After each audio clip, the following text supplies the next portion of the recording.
Welcome to Aditya. మనతో పాటు మాజీ మంత్రి సత్యవతి రాథోడ్ గారు ఉన్నారు. ఆమెను అడిగి తెలుసుకునే ప్రయత్నం చేద్దాం. మేడం నమస్తే. నమస్తే నమస్తే మేడం చెప్పండి మేడం, రాష్ట్ర ముఖ్యమంత్రి అవాక్ చవాకులు పేలుస్తున్నాడు. ఈ రాష్ట్రాన్ని అంతా పాలించేది కాంగ్రెస్ పార్టీ, బీఆర్ఎస్ ఏముండదు. రాబోయే ఎన్నికల్లో 117 సీట్లు గెలవబోతున్నాము, రాసి పెట్టుకోండి మీడియా మిత్రులారా అని చెప్పేసి కూడా ఆయన అంటున్నాడు. దీన్ని ఎట్లా చూస్తారు మీరు? రేవంత్ రెడ్డి గారు ఈ రాష్ట్రానికి పట్టిన శని. కాంగ్రెస్ ప్రభుత్వం ఎప్పుడు అధికారంలో ఉన్నా వాళ్ళ ప్రజల అవసరాలు కానీ, ప్రజల సంక్షేమం కానీ, రాష్ట్ర అభివృద్ధి కానీ వాళ్లకు ప్రమాణికం కాదు.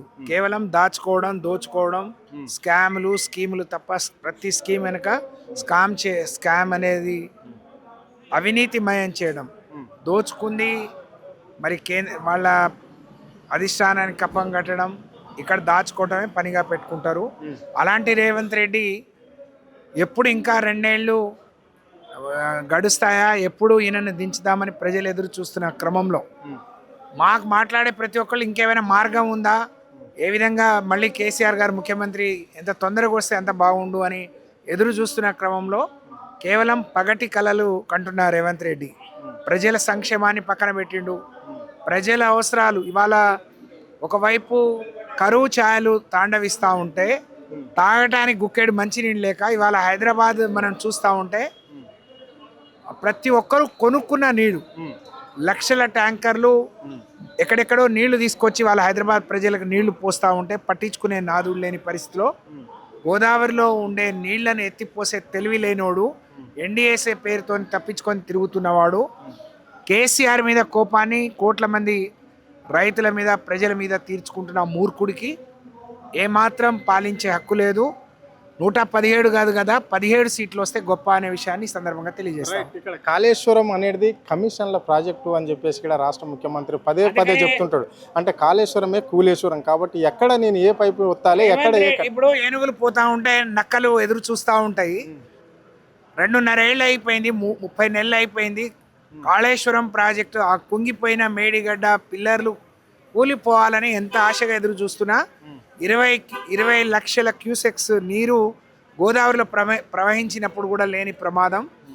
1,00,000 క్యూసెక్స్ ఆపితే కూలేది లేదు. రేవంత్ రెడ్డి కూలిపోతాడు, కాంగ్రెస్ ప్రభుత్వం కూలిపోతుంది తప్ప కాళేశ్వరం కూలదు. అది కూలేశ్వరం కాదు, తెలంగాణ ప్రజలకు వరప్రదాయిని, తెలంగాణ ప్రజల ఆశాజ్యోతి కాళేశ్వరం ప్రాజెక్టు. అది గమనించుకుంటే మంచిది.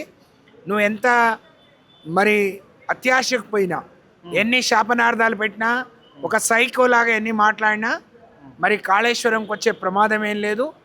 ఈరోజు ప్రజల్ని వల్ల ఇబ్బంది పడ్డారు కావచ్చు, కానీ రేపు రాబోయే రోజుల్లో రేవంత్ రెడ్డికి, కాంగ్రెస్ పార్టీకి కర్రు కాల్చి వాత పెట్టే రోజు త్వరలో ఉంది. దానికి సిద్ధంగా ఉండమని చెప్పి హెచ్చరిస్తా ఉన్నాం. చివరిగా చెప్పండి మేడం, మరి రైతుల పరిస్థితి ఏంటి? రాష్ట్రంలో ఇప్పుడు ఆల్రెడీ పంటలు కూడా వేయడం అనేది జరిగింది, వర్షాలు పడడం లేదు, పడేయి అని చెప్పేసి రాష్ట్ర ముఖ్యమంత్రి చెప్తున్నాడు. దీన్ని మరి ఈ రైతులు ఏ విధంగా ముందుకు పోవాలి? రైతులు అర్థం చేసుకోవాలి. నిజంగా ఇలాంటి ముఖ్యమంత్రిని ఎన్నుకోవడం నిజంగా మనం చేసుకున్న దురదృష్టం.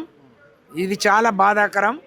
తప్పకుండా మరి ఒకవైపు కరువు ఛాయలు అంటే ప్రకృతి కూడా ఈ ఎలినోవా కావచ్చు, ప్రకృతి కూడా సహకరించని పరిస్థితిలో ఉన్న నీళ్లను ఒడిచిపట్టకుండా ఆయన గురువు మరి చంద్రబాబు నాయుడు గారి కళ్ళలో ఆనందం చూడటానికి రేవంత్ రెడ్డి ఆ నీళ్లను కిందికి పోనిస్తూ ఉన్నాడు.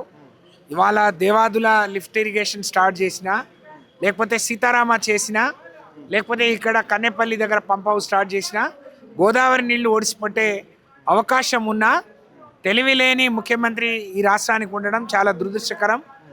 అంటే రైతు నాయకుడు ఆ రోజు కేసీఆర్ రైతుల్ని గుండెల్లో పెట్టుకొని రైతుల కోసం మరి ఆలోచించిన వాడు. ఇదైతే ఎవరో ఒక రౌడీ షీటర్ లాగా, ఒక సైకో లాగా చెడ్డీలు వేసుకొని ఫుట్బాల్ ఆడే మరి రైతులంటే ప్రేమ లేనోడు, రైతుల కష్టాలు తెలియనోడు రాష్ట్ర ముఖ్యమంత్రిగా ఉంటే ఎలా ఉంటుందో ఇవాళ తెలంగాణ ప్రజానికం చూస్తుంది. కాబట్టి రాబోయే రోజుల్లో మరి కాంగ్రెస్ పార్టీకి సరి అయిన రీతిలో డిపాజిట్ రాకుండా గుణపాఠం చెప్పే రోజు తెలంగాణ మరి ప్రజలు ఎదురు చూస్తూ ఉన్నారు. దానికి సమయం కోసం ఎదురు చూస్తూ ఉన్నారు.